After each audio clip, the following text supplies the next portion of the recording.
There are 5 people living who know what it's like to sit over the left shoulder of the president during the State of the Union. The Speaker of the House presides over some of the nation's most intense and important debates and attempts to corral the legislative body into some semblance of cooperation, even when members of their own party stand in opposition. Good evening and welcome to our program. Thanks for joining us. I'm Dave Meyer, Chairman of the World Affairs Council of Dallas-Fort Worth. Our program tonight features the 53rd Speaker of the U.S. House of Representatives, John Boehner, who served in this position from 2011 to 2015. He is here to discuss his brand new book, On the House, a Washington Memoir, with Council President and CEO Liz Brailsford. Washington is a very different place now, especially in the aftermath of the events on January 6th. And I look forward to hearing their discussion on the politics of the moment and how we move forward from here. I can't wait for you all to receive your copies of On the House. That being said, you can purchase an additional copy or 2 or 3 of On the House at bookshop.org using our affiliate shop page displayed on the screen here. bookshop.org/shop/dfwworld. 10% of your purchase through our affiliate page comes back to the council, and that's just not On the House. That's for all the books you put in your shopping cart, so buy a bunch. Upcoming programs. The council has a full schedule of virtual programs, so remember to check out our website at dfwworld.org for newly scheduled events. The council is incredibly grateful for all of its generous sponsors, and I'd like to especially highlight the Dallas Morning News for their program sponsorship. So thank you, Dallas Morning News.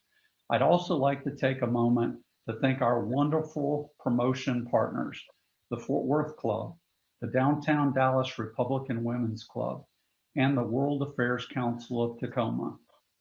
We are so glad you are all here with us today.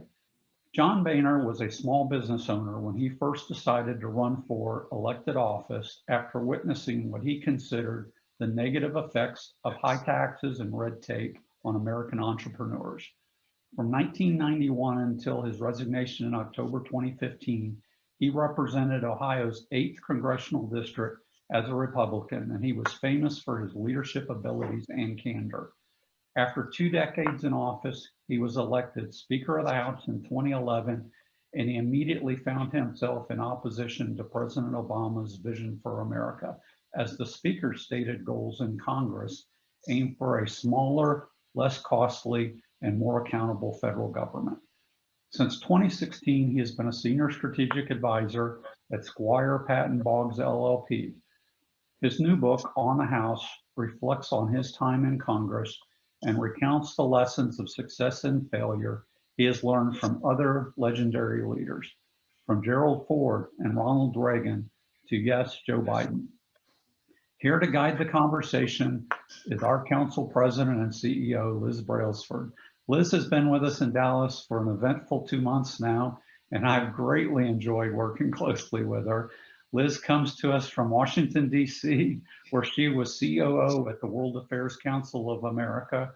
Her career has covered all sectors, nonprofit, private, public, and I really look forward to what we will continue to accomplish with her at the helm. It's all yours, Liz.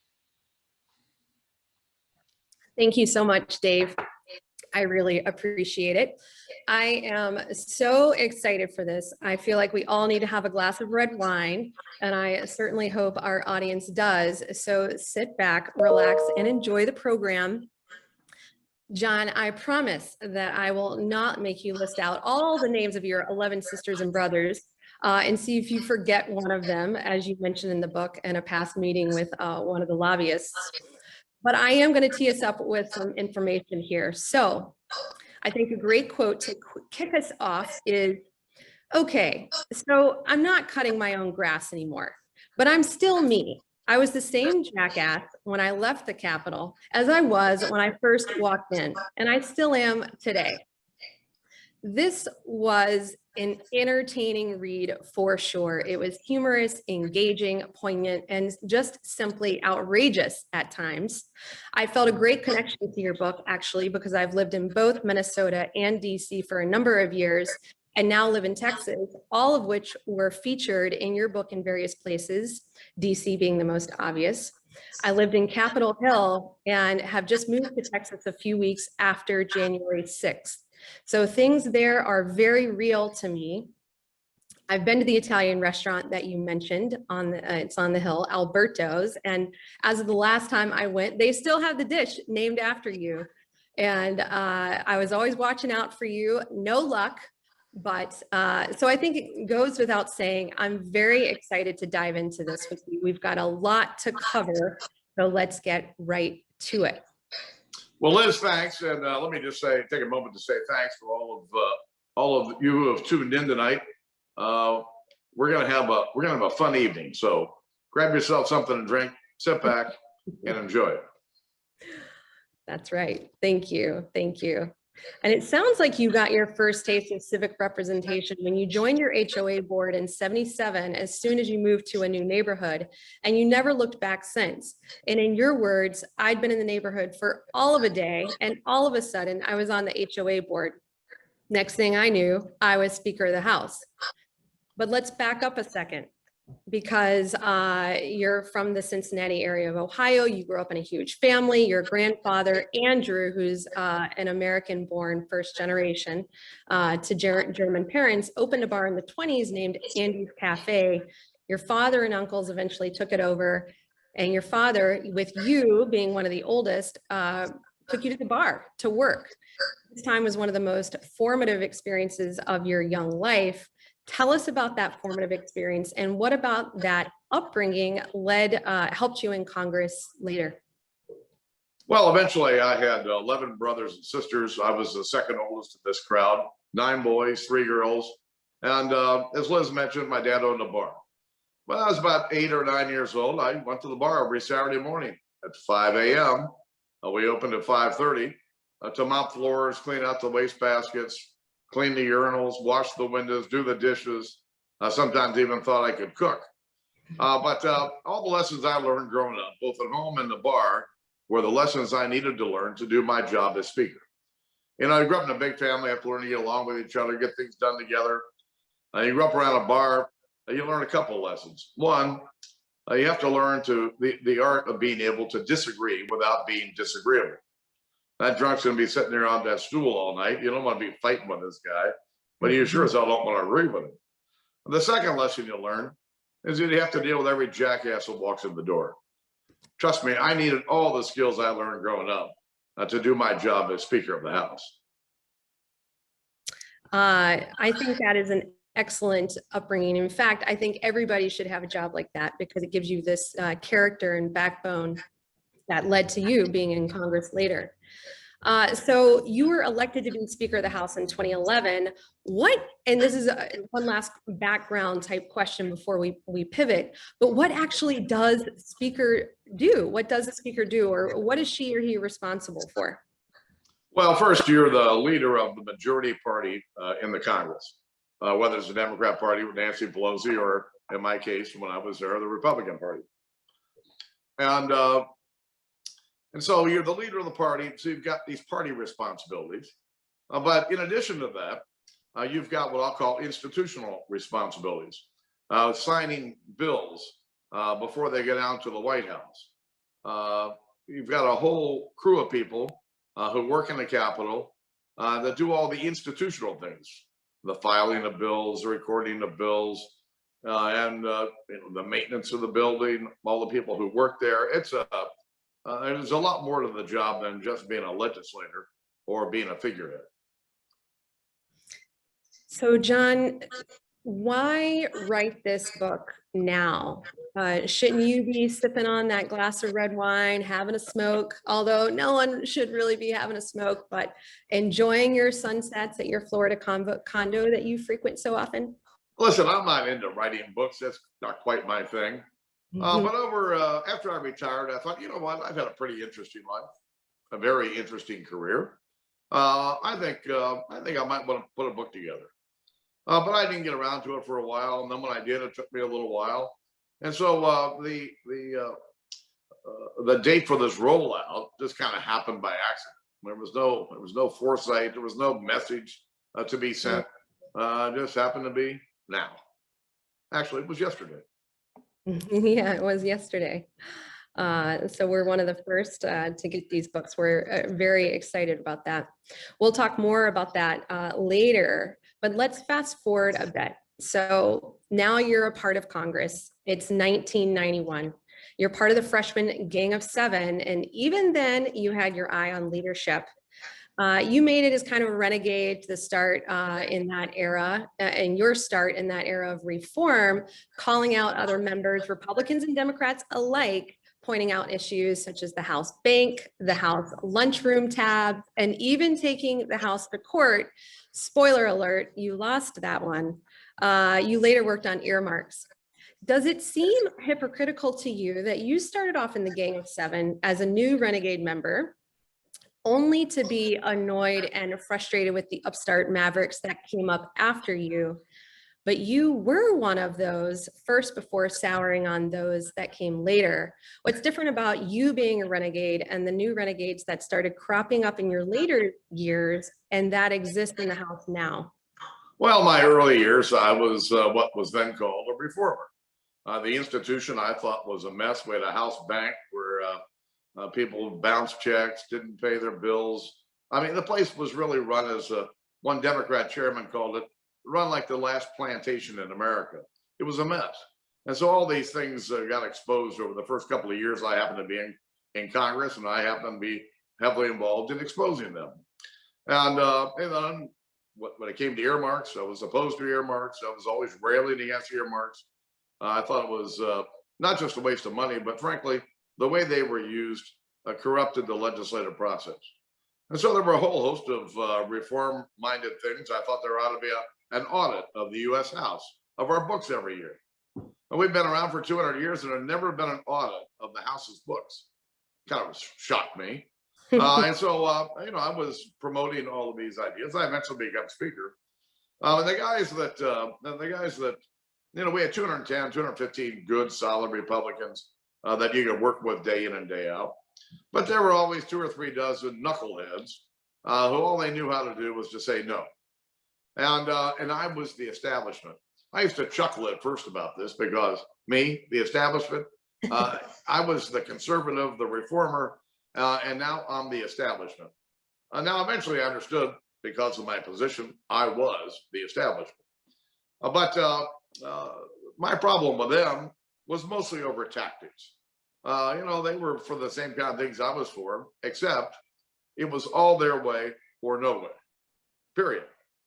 We're going to balance the budget now, not 5 years from now or 2 years from now or 10 years from now. Of course, if I had to put a bill on the floor to balance the budget now, they'd have run like scalded dogs. And so it was really over the only differences we had were over tactics. And they just didn't want to play ball. I went there to do something on behalf of the country and not go there just to make noise.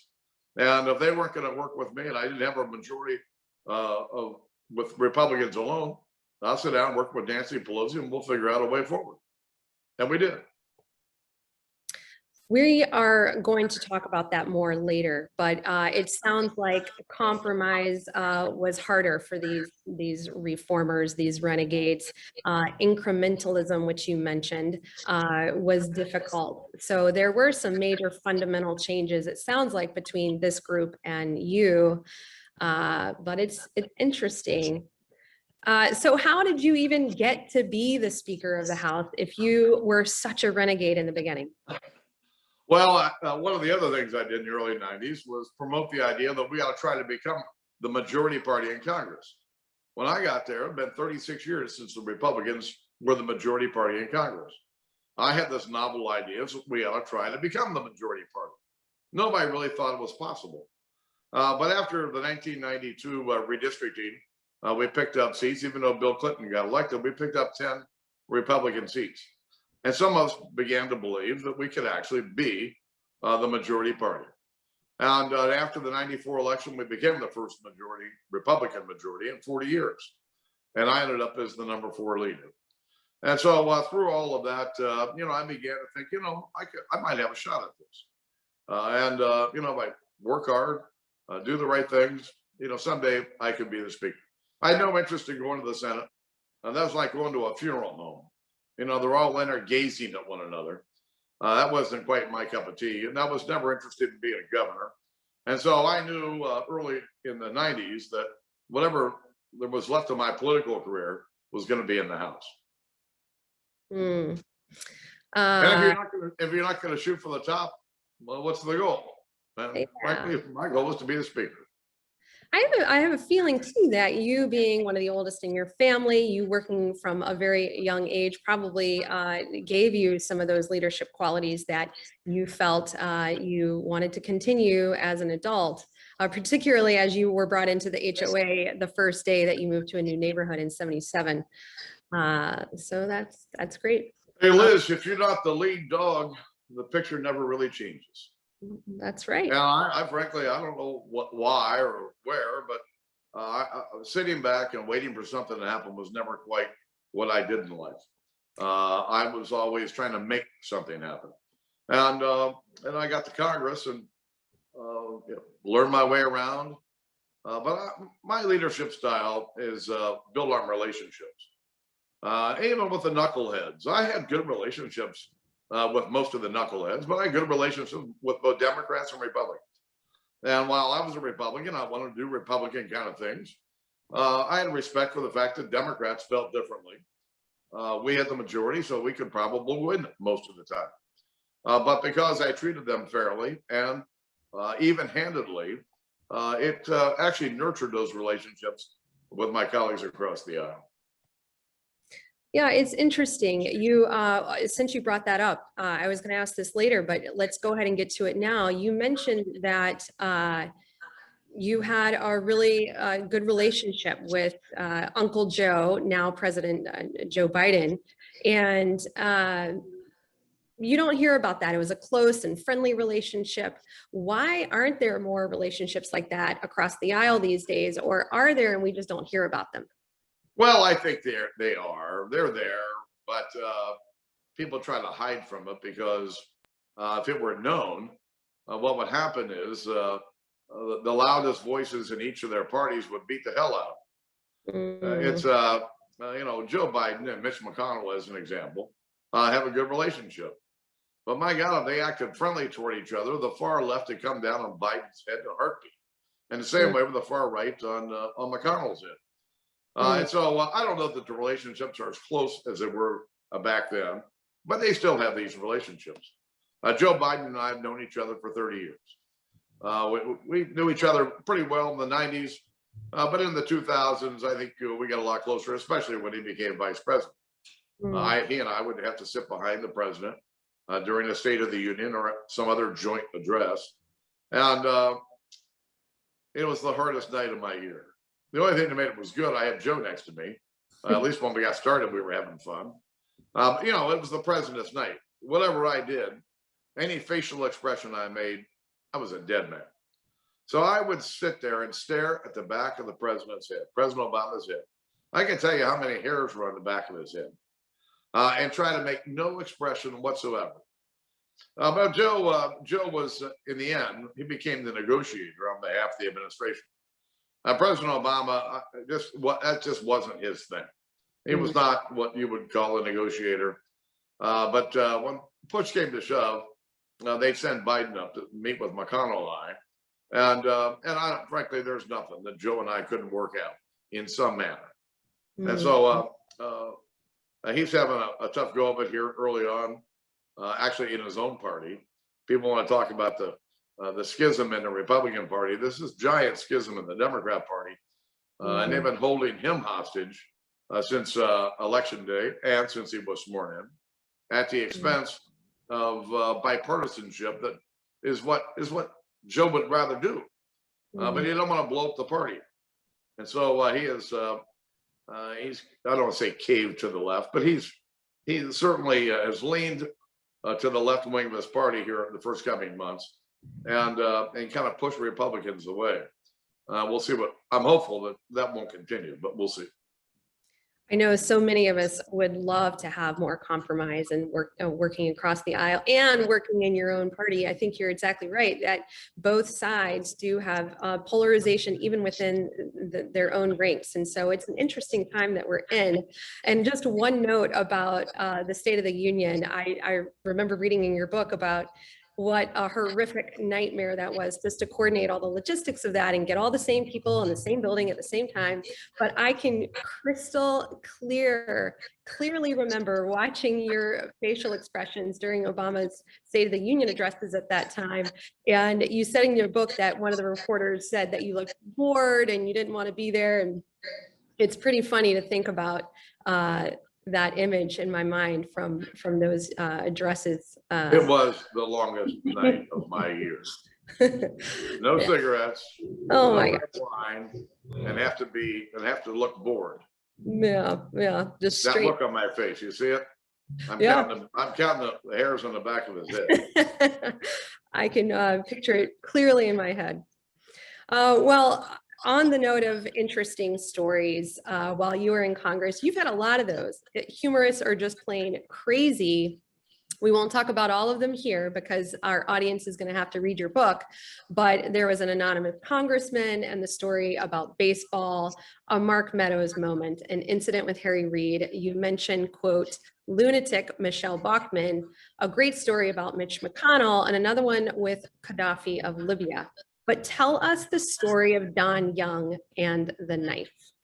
Well, Don Young is, at this point now, he's still in Congress, the dean of the House. He's the longest serving member of the House of Representatives, having been elected in the early 1970s.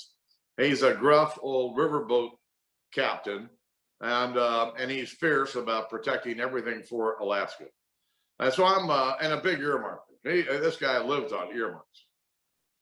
So I'm on the floor in the early 90s, just railing on some highway bill full of earmarks. After I finished my speech on the floor, I'm walking toward the back of the chamber. And next thing you know, this guy throws me up against the wall of the back of the chamber. And he whips out this knife, and it's got this 10-inch blade. And trust me, that blade was sharp. It was right against my throat. And he's screaming at me. And I'm looking at him. I got my head up because I don't want my neck to get cut. And he got finished screaming at me. I looked at him and I went, screw you. Except my voice was probably a little higher pitched. And anyway, Don Young and I got to know each other a little bit better. And some almost 23 years later, he asked me to be the best man at his wedding. You can't make it up. I could not believe that story. I laughed out loud. I can't believe it had a knife in there of that size. I mean, it's just He incredible. carries it in his pocket all the time. It's really hard to believe that now. But let me transition to, let's talk about defining moments and regrets of yours in the House. You mentioned your most defining moment in all of your time in Washington, D.C. and while you were in Congress. Tell us about that occasion. Well, I imagine you're talking about the Pope. Or maybe you're not. The Pope is a good one. Let's share that one because it actually led you to retiring earlier than you anticipated. I had tried for 20 years to get a Pope come and address a joint session of Congress. We have world leaders do this 3 or 4 times a year, and we'd never have a Pope. I happen to be Catholic, happen to have been an altar boy, and thought it'd be cool if we had the Pope come. And so back in 1995, I sent a letter to Pope John Paul, and I never got an answer, and he never came. And so when he passed away, Pope Benedict got elevated, and I sent Benedict a letter. Didn't hear anything. He came to Washington, and he went to the White House. And in fact, I had dinner with him at the White House, but I couldn't get him to Capitol Hill. And so when Benedict passed away and Pope Francis got elevated, I sent him a letter. And I happened to be close to the Archbishop of Washington at the time, a cardinal, who worked on the Pope to come. So he agreed. This was like February of 2015. So he agrees to come. My staff's working with his staff. and they decide he's going to be there on September 24th, 2015. Well, I find out my daughter's pregnant with my first grandchild. He's going to be born on August the 11th, about 6 weeks before the Pope comes. And so a couple of these cardinals start working the Vatican over to get the Pope to baptize my new grandson. Well, you have to remember that the Vatican has a 2,000-year head start on bureaucracy over us. They are very good at this. So to make a long story short, they finally come back and say, listen, we'd be happy to have the Pope bless your grandson, but we really don't want, we don't want to do a baptism. Fine. So we get to September 24th, 2015. I got every camera in the world in my office. I'm there to greet the Pope at the Capitol. And you might imagine, I got tears running down my face. Yeah, look at that picture. I got tears running down my face. I'm a mess. And we turn around. I look halfway decent, and we take this picture for all the worldwide press. And we had to go have a meeting in my office for about a half hour. 7 cardinals and the Pope, and me and my chief of staff. It was like, it was surreal. So anyway, meeting breaks up. My family starts coming in from this adjoining room, and the Pope and I stand up, and the Pope looks for his assistant and finds him and says, "Give me a glass of water." Really? He's going to baptize him. So I watch his assistant go get his glass of water. He brings it back to the Pope. And the Pope takes it from him in his right hand. I see him transfer it to his left hand, and I'm waiting for him to bless it. And you know what he did? He just took a drink. It was the greatest head fake you've ever seen in your life. But the Pope did a great job in the Congress that day. A great job. That picture you just saw on the west front of the Capitol, just outside my office. And then we went to leave. And so there was a little departure ceremony, and I put the Pope on my little elevator that used to be an air shaft in the Capitol with his security team down to the first floor. I ran down this pretty British staircase to the first floor, and then everybody wasn't ready, so they're holding the Pope and I back, and I look up, it's the Pope and me, and the Pope takes his left arm and grabs my left arm, pulls me next to him, and he starts saying the sweetest things that anybody's ever said to me. Well, I was like a fire hose, crying my eyes out. I'm still crying my eyes out. And he's still talking to me. He puts his right arm around me. He gives me this giant bear hug. And he says, "Speaker, will you pray for me?" What? Who? Me? Well, yeah, sure. So by the time we got outside for the departure ceremony, to say I looked like a mess would have been an understatement. But it was the happiest day I had seen in the 25 years I was in Washington. Democrats, Republicans, House, Senate, staff, the whole campus was a happy day. And I was going to leave at the end of 2015. I was going to announce it in the middle of November. But I thought to myself, you know, it's not going to get any better than it was today. Maybe I'll just do this tomorrow. I mentioned it to my chief of staff. He said, "Why not?" So I had a bunch of family and friends in town, and we were all out at dinner and came home, went to bed, woke up the next morning. I was walking back to my place from a little diner I had breakfast at every morning, and decided, yep, today's the day. And so I didn't have time to tell anybody. I had all the Republican members gathered at 9 o'clock.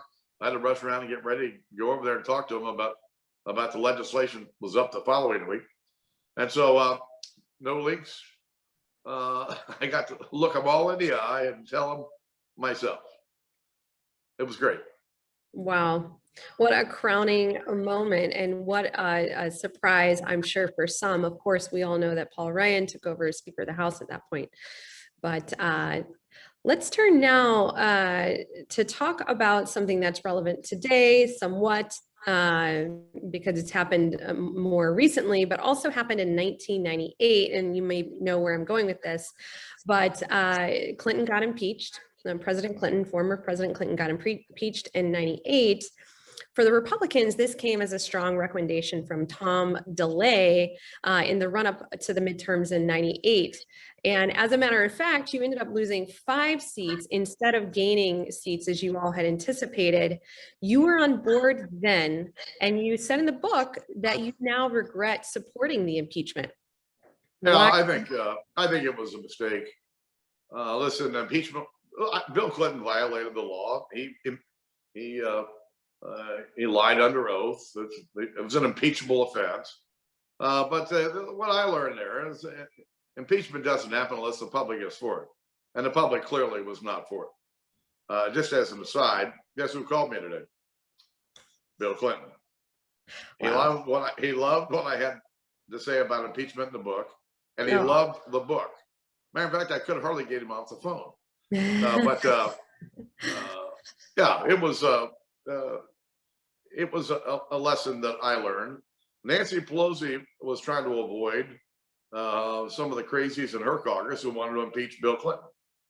And she learned a lesson that I had learned at one point in my career as speaker. A leader without followers is simply a man taking a walk. And she tried to hold off impeachment, tried to hold off, but her members wanted to impeach Donald Trump. And she had no choice but to jump out in front of them and to support their efforts. And so it happens once in a while, but you learn a lot of lessons along the way in this business. Well, you learn a lot of lessons in any business, I must say. Well, to tie that into today, first, what are your thoughts now on Trump's unprecedented 2 impeachments, and what would you have done if you were still in Congress? Well, I don't know. When you're not there, you don't know all the details. And frankly, I never watch news on TV. I read a lot, but I refuse to watch any news on TV because I can't figure out what the facts are. But listen, I voted for Donald Trump in 2016. His policies, I thought, by and large, not all of them, but by and large, policies were things that I agreed with. His appointment of conservative judges was something I believed in.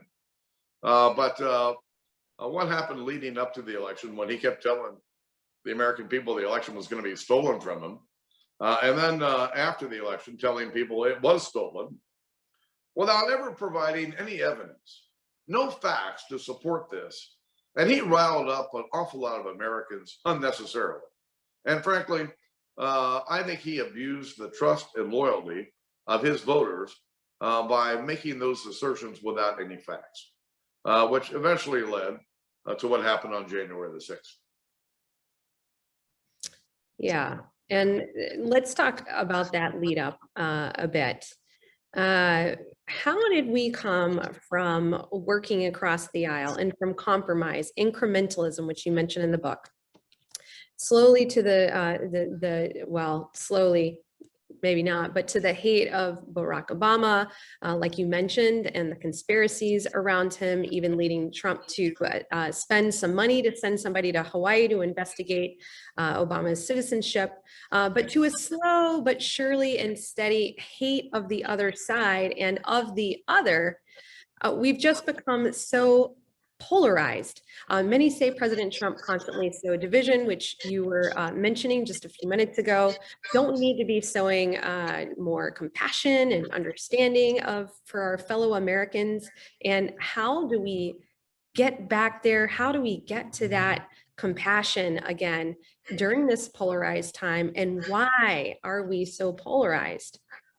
Liz, let's go back 30 years. My first year in Congress. We had 3 TV networks, ABC, CBS, and NBC. We had 5 major newspapers. We had a couple of major radio stations. That was the news. They set the national news for all the local papers, all the local TV stations. And when you turned on the news at 6:30, you got the news. We had one radio talk show host in 1991 that no one had ever heard of. There wasn't even an internet in 1991. And so over the course of the 90s, what happens? Cable TV comes along. And cable TV at one point was one channel. It was about news. Next thing you know, it's 6 channels, and it's all politics 24/7. Then the internet comes along, which allows people to organize much more easily with each other, talk to each other. And then we get social media platforms that come along. LinkedIn, Twitter, YouTube, get on the whole Facebook, the whole long list. And what's happened is there's been this explosion of information about politics and government. Some of it true, some of it not true. People sending out all kinds of nonsense. And what's happened is all this information, this explosion over the last 30 years has pushed and pulled people into one of two corners, leaving fewer and fewer people in the middle. And frankly, what's making it worse today is because there's so much news, people get to choose where they get their news. Well, where do most people go? They go to places that they agree with, reinforcing the divide in the country. And so I've watched this happen. I've thought about it a lot over the years because I had to deal with the after effects of a lot of this as it was happening. And it's unfortunate. I wish there was a silver bullet to fix it, but there isn't.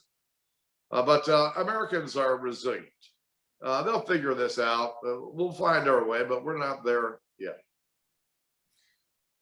Do you think, and this is a question from one of our Global Forum members, do you think the toxicity of news sources like Fox News and the polarization of the news and people's media consumption in general contributed to the size and nature of the January 6th Capitol protest?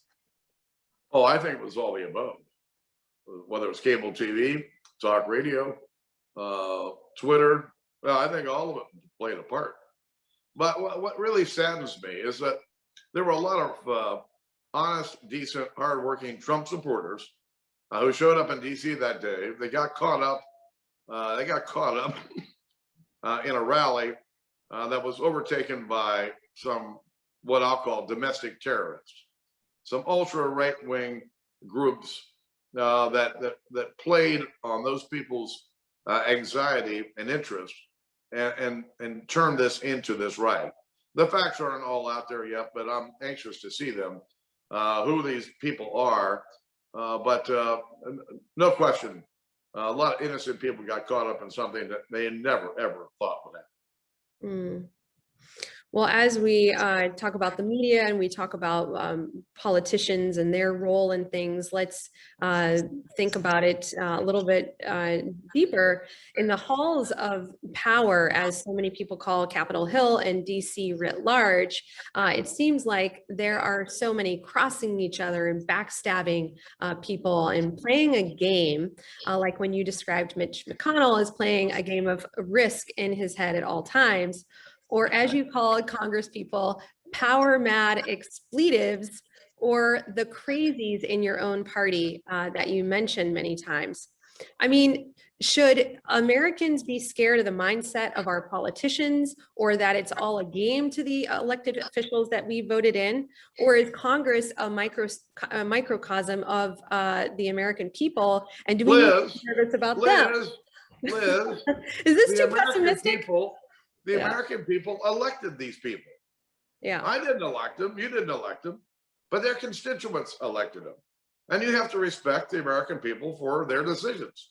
You may not agree with it, but the American people are the real culprits here.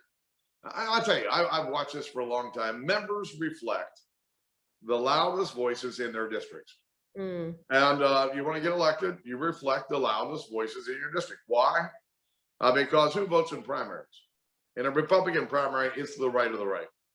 In a Democrat primary, it's the left of the left. And as a result, we're sending people to Washington who are elected really by a minority of people in their own congressional districts who happen to be actively engaged in the process. We want to change this. We need traditional Republicans and traditional Democrats to play a more active role in their primary process. It will tame what we end up having in Washington. Well, you say in the book that it's hard to move the dial far, and you know, and in a lot of ways, I agree with you. But I'd argue in recent years the dial has been moved, and you know, now what it's doing now, who knows where we'll go exactly? No one knows, but we've made some major shifts, and yes, I think it does reflect the people who are voting them in. So maybe it's that we're nervous about them, but all the while we need to be more compassionate. So it's a complex issue that we live with on a daily basis.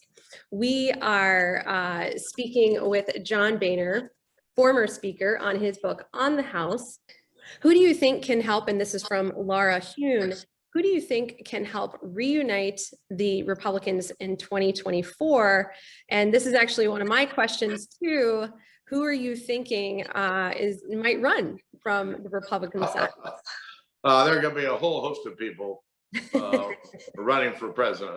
You can see over the years I've learned the telltale signs of the people who are going to be running, and there'll be a couple dozen people out there fooling around.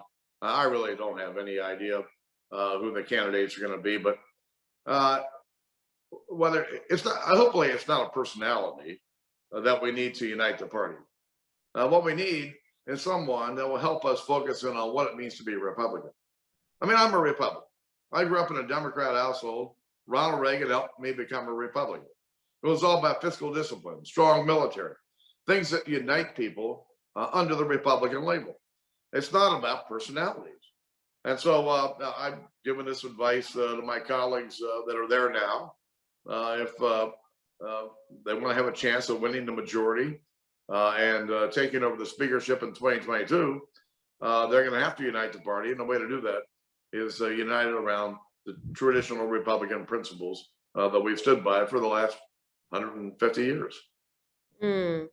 Well, let's talk about following traditional conservative values. And there are some in the party now that you may feel that are not doing that, particularly in terms of the deficit. But let's turn to who you call the crazies in your book. And it's mentioned several times.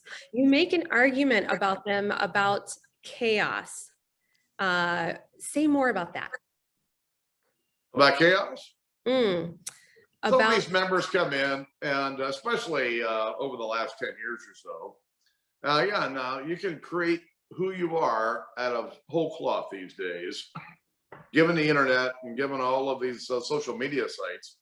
And what a lot of them found out was the more noise they made, the more chaos that they made, the bigger their name grew, and the more money they could raise. They could care less about the party. They could care less about governing. It was all about them. And we got them on the far left, and we've got them on the far right. It's been almost comical to watch if it hadn't been so sad. I think it's a really interesting point that I really noted in my head when I was reading your book. So on that note, there's another question from another Global Forum member. What should it mean to be a politician, and what does it mean in reality? And how does this disconnect affect our government processes? Well, listen, I looked at myself as a government servant. I never considered myself a politician. I thought I was a public office holder, a public servant, if you will. And, I tried to do the best I could for my constituents and for the country. And that was my focus.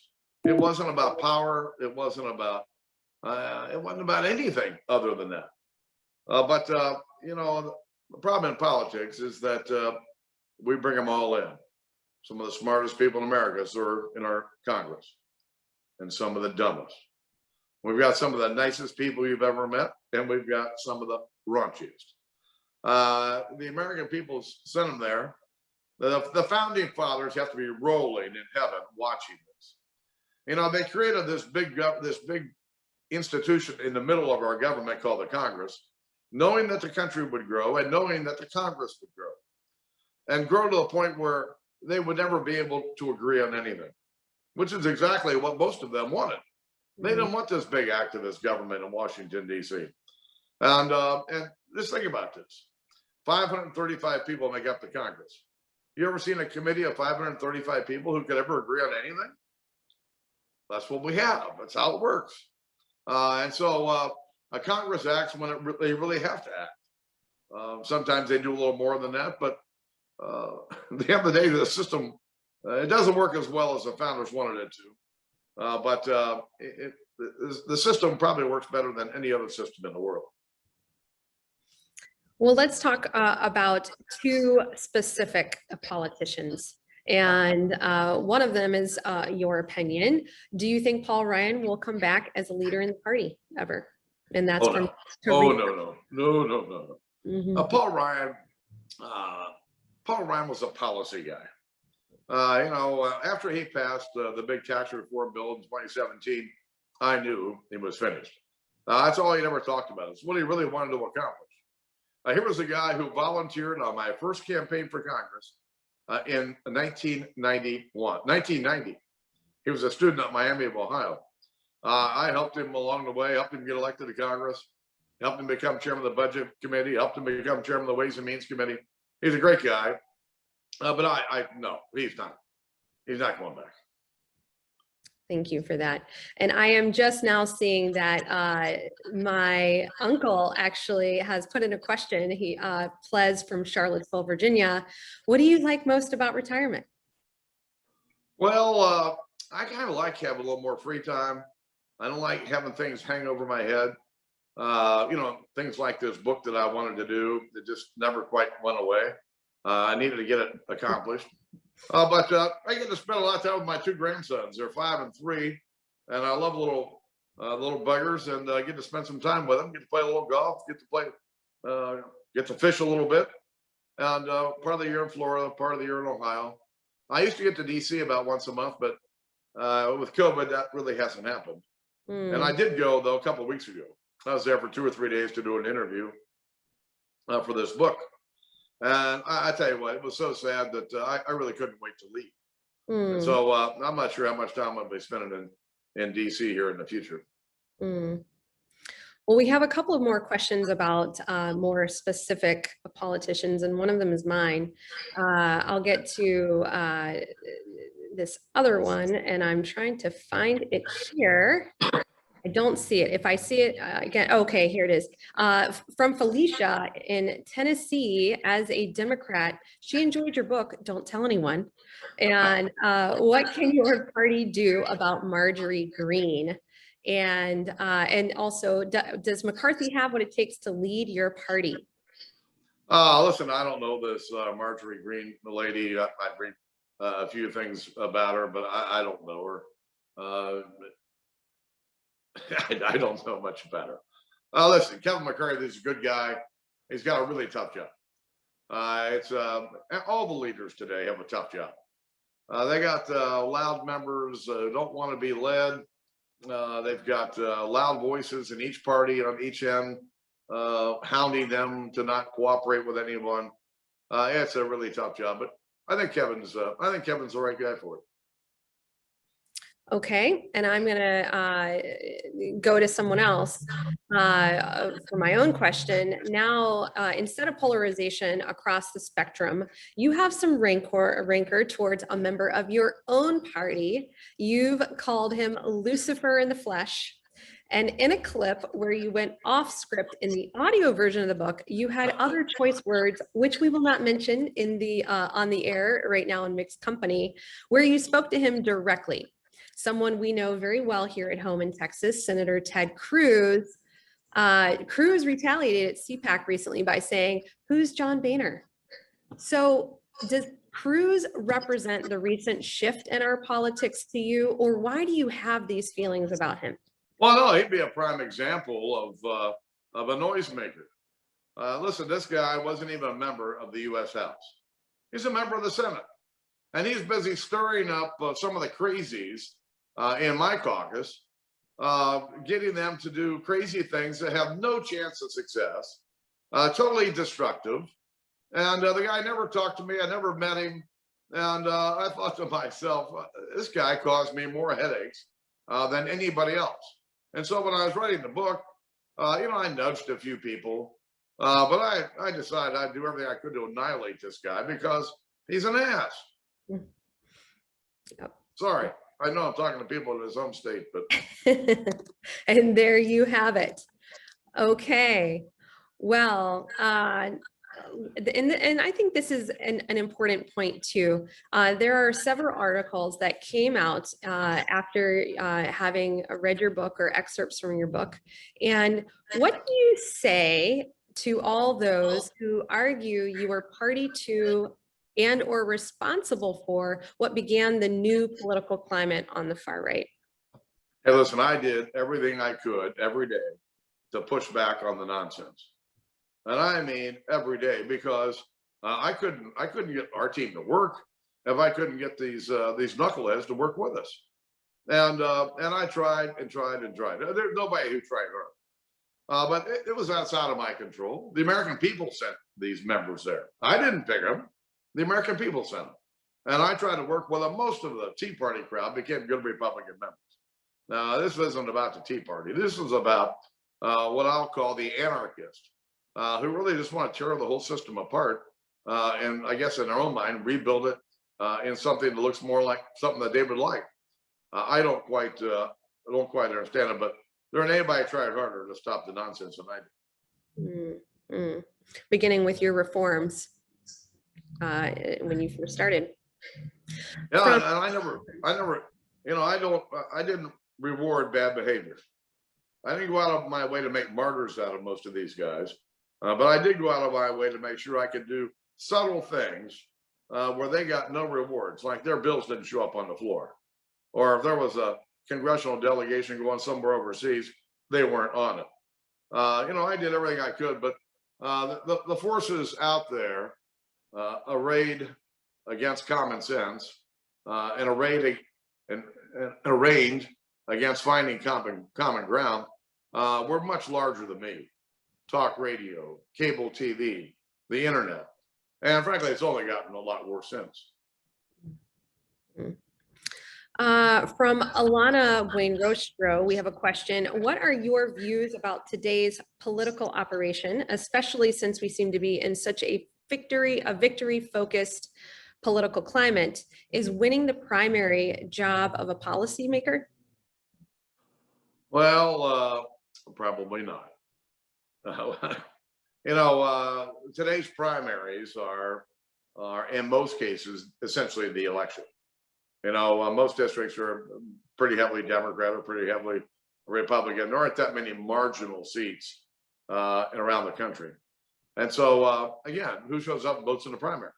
The right of the right, the left of the left. So if we really want to send better people to Washington, we need more traditional Democrats and traditional Republicans to show up and vote in these primaries and elect better people. It's not rocket science. Yeah. And it was one of my questions, and Alana had just asked about winning primaries. It was one of my questions to ask you what your thoughts are and who are going to run on the Republican side. And then we also had a question from Laura a little while ago about that same thing. It's indicative of the way that our society works on how quickly we're already pivoting to the next election. And we've just had one. Is that a problem? And if so, how can we get away from it? No, it's been going on since cable TV came along. And it starts the morning after the election. Literally the morning after the election.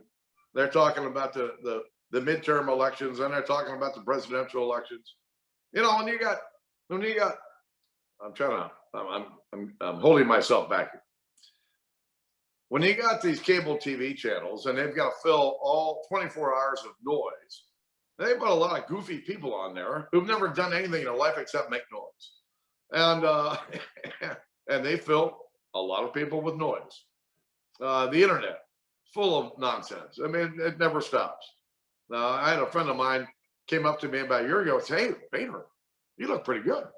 Yeah, I feel fine. He said, "I got an email last night from a friend of mine who sent me this article that said you were dying of brain cancer and lung cancer, and you were throwing Paul Ryan under the bus." I said, "Well, all news to me because I feel fine." So be careful of where you get your news. Read a broad enough array of input so you can really figure out what's going on. Nobody's got all the tools here. I mean, I read a dozen newspapers and probably another dozen rags trying to figure out what the truth is. And it really is hard to figure out what the truth is. I'll give you an example. I was in Dallas right after your big snowstorm and right after the electric all went out. And so I'm reading the Wall Street Journal about the problem and what's the cause of it is. I read the Wall Street Journal editorial page. I see their analysis of it. Well, then I go to the Washington Post and then on to the New York Times. Two diametrically opposed analyses of what the problem was. Why can't somebody at least put the facts out there and let people decide what the problem is? We still don't know. I don't know if Texans know what the problem is. It's probably just a polarized view in Texas of what the problem is, as the rest of the country sees it. Well, we just have a minute or so left before we move on to our second phase with the Global Forum. But I want to ask you, are you leaving a legacy behind? And if so, what is it? And what is the main message you want people to know about you? Well, no, I'm not. Never been in this legacy business. My staff kept a list of things that I was fond of saying. They called them Boehnerisms. In the back of the book, there's an appendix, a whole list of them. Doesn't cost anything to be nice. You can disagree without being disagreeable. I'd rather be heckled than ignored. No, there's a whole host of them. And listen, all I ever want to do is be me. As I said in the book, my fondest accomplishment was that I walked out of Congress after being there for 25 years, pretty much the same jackass I walked in. I didn't want to be somebody that I wasn't. I didn't want to act like somebody that I wasn't. And my friends, especially the guys I grew up with and went to high school with and college with, they'll tell you, I'm still the same jackass now as I was then. You can do this job without letting power get to your head and turning yourself into a jackass. It just doesn't need to happen. Well, that's why I kicked us off with that quote, because I knew that you would like that. And I thought it was very you from the personality that we know in your book and we knew while you were in Congress. And I'm glad you mentioned that because we didn't get to your Boehnerisms, but I loved those, by the way, and they are in the back of your book. I wanted to encourage everyone to take a look at them, but they're what you call your own set of rules, handy sayings and phrases. So I encourage all to check it out. And John, it has been a true pleasure. Thank you so much for joining us. I will be going very soon to enjoy an excellent glass of red. But before we go, I want to encourage everyone to head over to our YouTube channel to check out past programs at DFW World. That was a great conversation. So thank you both very much. Can't wait to read the book. And speaking of book, if you would like to get another copy of On the House, a Washington memoir, there's no better place to do it than bookshop.org/shop/DFW World. And we would get 10% back to the council. And that goes for any other books that you pick up at the same time. So we would appreciate the support. As always, you can catch any of our programs, past programs, on our YouTube channel.